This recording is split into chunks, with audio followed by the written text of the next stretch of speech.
I woke up yesterday morning to a bunch of messages from people in my life from both Sweden and here in Canada. A bit groggy and waking up. I'd actually woken up early to go for a morning walk. And instead, I ended up dealing with what some friends were going through. It was announced that one of the studios that I had worked for in Sweden was reducing its staff by 60%. And in the few conversations I had with some friends who I had worked with alongside there for over a year, I felt anger, I think. Feels like I'm just hearing this story over and over again. And I think I'm done letting people not only hear the excuse, the narrative that is being said over and over again when I've been deep in this system and seen what's really behind it. It's not industry difficulties. It's not about streaming their workflows. This comes down to three very simple things: incompetence, fear, and pride. Of course, I've talked about this before. This is hitting really hard today, and I feel it's because I am reminded again of the cost of weak men. So today I'm going to talk about it, I suppose, in some solidarity with my friends who are going through it right now and a lot of people in my industry generally. A week before this announcement, I saw images on social media of the owner of this company flying first class to an industry event, partying. And there's not anything wrong with this inherently. Maybe in essence, it's not good for your soul, but what do you think this message sends to the people who relies on his leadership? When things are clearly in a tough spot and everyone knows it, whether they can say it or not, why lie about what is really going on? Mel Gibson recently said in a recent interview, "Every morning when I wake up, I pray that I don't deceive myself." I believe that's a mantra that we as men should all live by, whatever we might believe. To live a life where we are completely honest with who we are, the choices that we make, and to be accountable for them. Welcome to the Sons of Men podcast, a conversation dedicated to meaning in the lives of men, offering a window into the life and trials of masculinity, where we talk about family, spirituality, creativity, and legacy to better understand each other and to offer solutions for the next generation of young men striving for a better future. I'm your host, Curtis Weeb, a father and husband, addict in lifelong recovery, and an advocate for men seeking to transform their lives and through strength change the world outside their window. This is episode 16, Warped Mirrors. We're going to talk today about the lies of weak men and what we're often hearing in the games industry, which I find myself more and more adjacent and distant to. I'll talk a little bit more about that later. One of the first things you hear in these likely AI written letters to the public is that this is a reality of the industry. This is tough times. We are in an economic downturn, of course.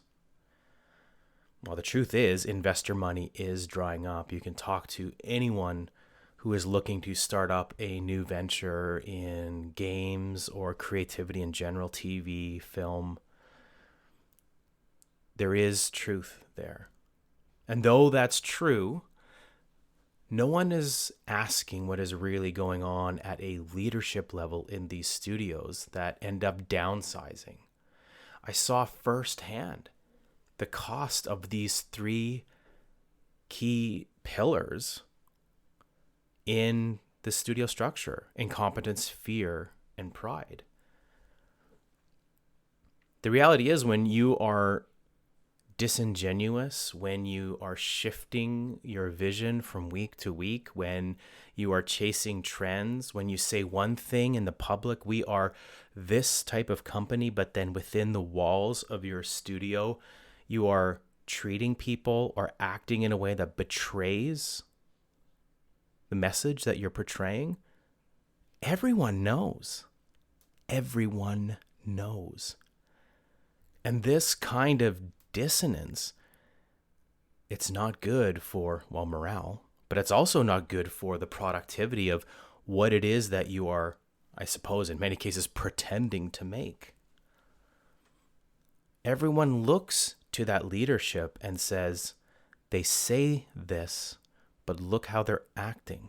And these are environments of chaos. And I've talked about this before. And unfortunately, that was my experience in the entire time I worked at that studio. I hear too, this is just how the game is played. Politics are just business, kill or be killed. And you get this feeling that you're the moron if you play the honest route. And you also hear this bizarre twisting of reality. It's not the fault of the leaders, it's the system. I had a friend recently tell me that there are no villains in relation to something we had experienced together at another studio. And I'm not accepting it anymore. There are villains. We live in a world that is unfortunately broken. And I heard this amazing quote on, I can't even remember what channel it was. It was just a YouTube channel. I think it was covering D&D, Dungeons and Dragons content. And the host was talking about how she had noticed a change in how Wizards of the Coast was handling their product line. And again, this company also probably ravaged by this same problem of incompetent and weak men. But she made this joke that there's this episode in the original Star Trek series where the Enterprise transfers over to a parallel universe and where they discover their evil selves. And she made this joke about how around COVID, we all entered into this evil universe where now in this reality, evil is at the top and running everything. I think that's actually true, but okay, we don't need to go down a well of conspiracy, but it does feel like it lately. There are no villains. Does anyone believe that? If you really search your heart, is it really the system? Well, it's both. The question I would ask you, and I did actually, I asked my friend this, if you were placed in their same position and being taken to task or being asked to be accountable, would you in turn ruin that person's life? Or would you man up and own the mistakes that you had made and say, yeah, you know what? I fell short here. Help me out. And the thing is, I know this man's heart. I know he would never do that. And after a pause, he admitted that to be true, which of course, because there are villains. It's only this way, this system, because we reward the behaviors that lead to it. And we continue to shuffle consequences onto the ones meant to be served by good leaders. They are the ones that pay the ultimate price. I took time last night to let this sink in because I was really angry and I was starting to feel when's this going to end? Is this just the world we live in now? I got to thinking of putting myself in the place of this owner. What stories was he telling himself when he boarded a plane first class to go to a party, knowing full well weeks prior that he was about to lay off 60% of his staff? Did he ask, who am I? What have I done to stop this? Oh, it's not me. It's the industry. Games are expensive to make. Oh, it's not me. Tough times out there financially. Well, it's not me. My team couldn't make the game. I wanted it. It's not me. I made hit games in the past, so it must be everyone else who caused this. I'm not saying that that's what he was thinking, but when I read those pathetic apology letters to the people that have served them loyally with their heart and their passion, it's not enough. It's not enough. Something has to change. I've started calling this the Mad King archetype. You know, in fiction, you see it in Game of Thrones, you see it in a lot of fiction through time, this idea of a mad king. And a lot of times it's kind of pushed to this realm of insanity, but that's not really what's going on. A mad king is someone who believes themselves the pinnacle and will take no advice, will take no accountability. And all those subjects around him are there for the whim, delight, and pleasure of the king. It's a tale as old as time, and it's worse than ever in the society we live in now. We live in an age of mad kings, except they sit at the top of corporate towers these days. Look, I'm not going to get into anti-corporate rhetoric. That's actually not the issue. It's not. The issue is, once again, weak men. So if I was sitting across from him today and I had the opportunity to ask him one question, and this is a question that I need to ask myself all the time, and I try. Where did you fail and how can you make it right? There's evidence of this in the games industry. We don't have to accept this is how it's played.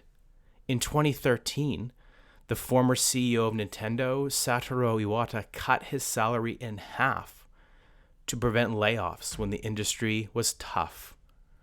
He didn't make excuses. He fell on the sword. And as a good leader, sacrifice, honor, others before self. I can only imagine what message that sent to the people who served him and all of that company. How proud they would have felt. How galvanized together they would have been. That man stood not above us, but with us. What a beautiful message. That should be what we're striving toward. We create systems of behavior by rewards we offer. This is game theory. You create rule systems that encourage behavior, and the reward is how you teach people toward that behavior. It's simple game theory, and, well, let's change the game. I sat last night in anger and I felt helpless. All of this waste, the talent, the workers who suffer because weak men can't own up to their failure. What can I do? Part of me obviously wanted to just unload online and let people know exactly what happened in that studio. Because I got stories. But what does that make me? I'm equally as weak. Giving in to my emotions and, well, that's not being responsible. What can I do? This is a question that keeps coming up. My answer is partly why I missed an episode last week. A friend of mine, I've mentioned him often, my friend here in Vancouver, when I was in a pretty tough place, he just kind of cut to the chase and said, "What did your dad do for a living?" When I was overwhelmed with life and finances, lack of work. Well, you guys heard from my last episode with my dad, he was a farmer. And my friend looked at me, "Go farm, do the work." And I've been doing that since the new year. I'm going to make this game. I've talked about it also before. And maybe down the line, if I actually deliver on all of these promises that I've been saying and infuse all of these experiences and frustrations through the art of the game, through the story and structure of the game, and allow people to interact with that and start to feel a sense of what is really going on, I can use all that money, of course, to pay my bills and maybe make some more games, but help other developers make their own games and teach who I can in a small way that as leaders, there is a proper way to behave. Charity. Share and be grateful for what I have. I don't need a giant motorboat. I don't need a $2 million house. Well, that's only the kind of house available in Vancouver, but that's another story. Charity. Help others realize their dreams. People that are being fired by the thousands, find a way to be aside them, build them up so they can do their own art. Accountability for my failures. I have failed so many people in my action, what I failed to do. And if I ever feel that I can't just say, I messed up, I'm sorry, I need to really take a deep look at why that is. Why can't I just say, yeah, you're right? Weirdly, this just literally popped into my head. The other day, me and my daughter, I was driving her home from drum lessons, and we were having a conversation about this new game that she's playing. She had mentioned something that triggered a thought that spiraled my thoughts off to somewhere else. And then I came back to reality, and my daughter said, Dad, did you hear what I said? Were you listening? I said, yeah. And she goes, Dad, you can just be honest. I said, no, I heard what you said. I just missed that last part. And later that night, I just love, first of all, that she called me out and said, Dad, you can just be honest. Just so brutally honest. I love it.